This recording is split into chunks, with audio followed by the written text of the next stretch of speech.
Hello, welcome to day 23, and in today's lesson we are going to be looking at dictionary. Dictionary is also similar to other data types we've looked at, but let's look at what makes dictionary stand out. With dictionary, you can assign keys and values, and keys are the names or identifier, while the value are actually the data assigned to them. We're going to be seeing how they all work together. So let's say, for instance, we want to initiate a dictionary. Of course, there are two ways. You can do that with either the constructor or with the dictionary literal. Let's take a look at one example. Let's say we declare our beverages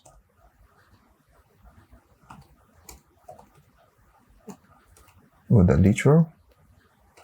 Now, if we check the type of our beverages,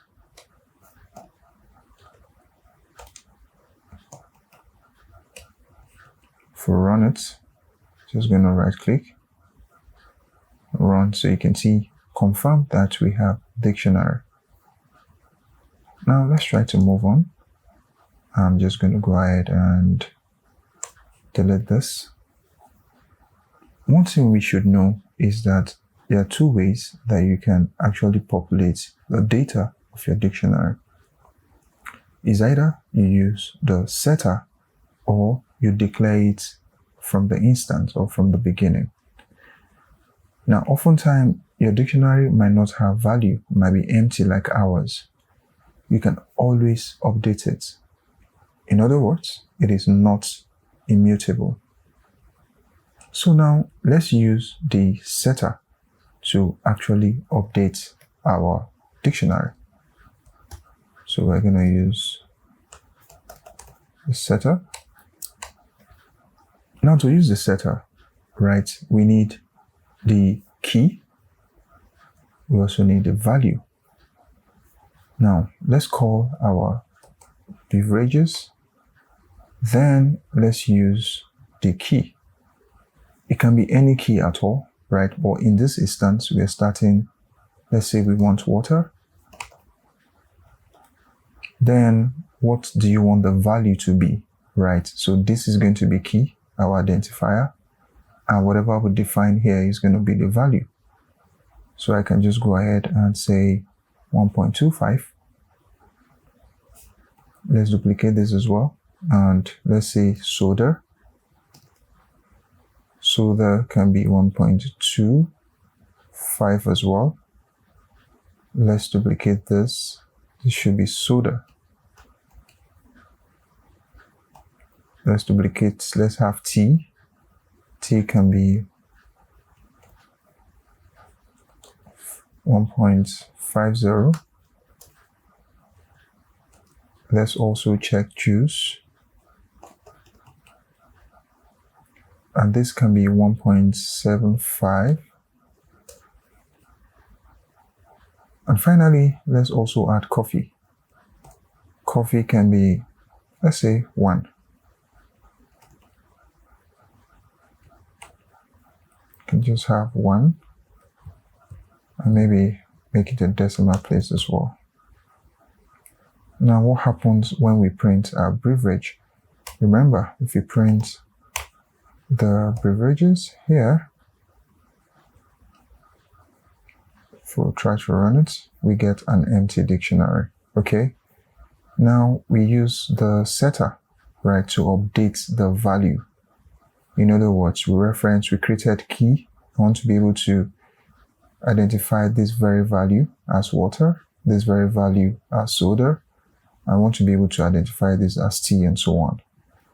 So if we go ahead and also print beverages again, let's see what we get. Now you can see.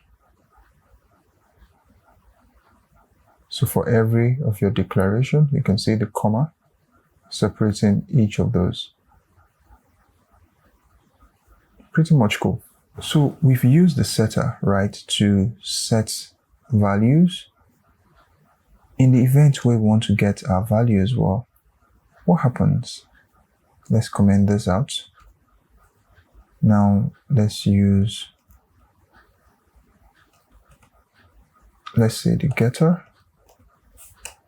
Now to get any value at all from what we have, it's just something similar to the setter.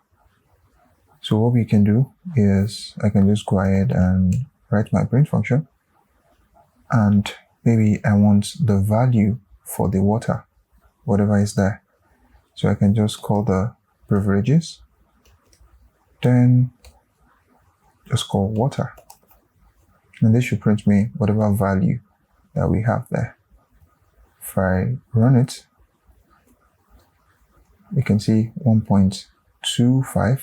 Let's see if that's correct. Where's our water? 1.25. Pretty much cool. Another way we can get any aspect of our dictionary is to use the get method. In other words, I can just go ahead and perhaps just say, call the get method,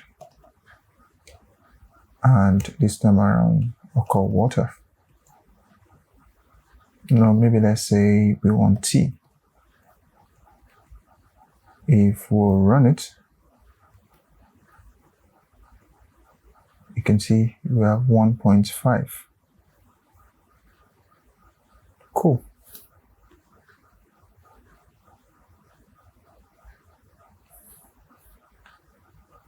We can also perform a loop on our dictionary. So we can say for loop, just call it together. Now maybe we want to print all of the dictionary type or whatever we want on the dictionary. So for us to do that, let's say we want to print all the values.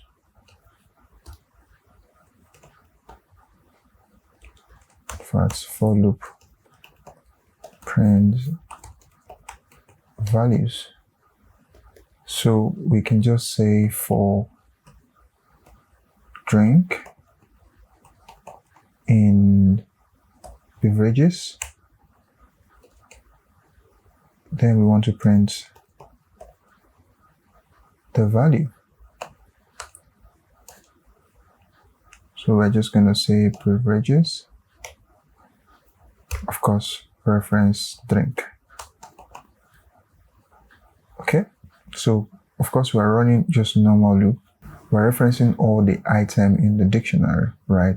And you're storing them in this variable. Now what we're doing is this variable, of course, is counting each of them. Then we're just referencing the key here. Now let's run it and see if everything runs fine. We should be able to see all our value. In fact, let's comment this ones out.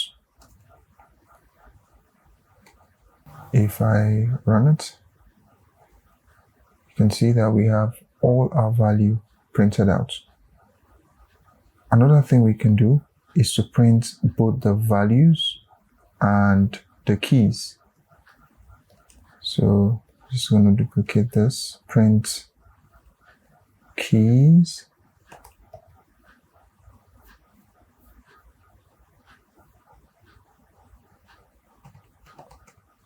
and values. Now for us to print key and values, all we just need here is just reference drink with a comma. And that should do. So you're just printing this variable here. So if I run it, you should be able to see water and the value. Pretty much cool. So I have an exercise for you. It's also time for you to practice and let's see what you get. So check the link in the description for your assignment. And that's how we wrap it up on this one. If you like this video, subscribe to our YouTube channel and follow us on all our social media handles so that you can be notified every time we release a new tip. Until next time, I'll see you in the next one.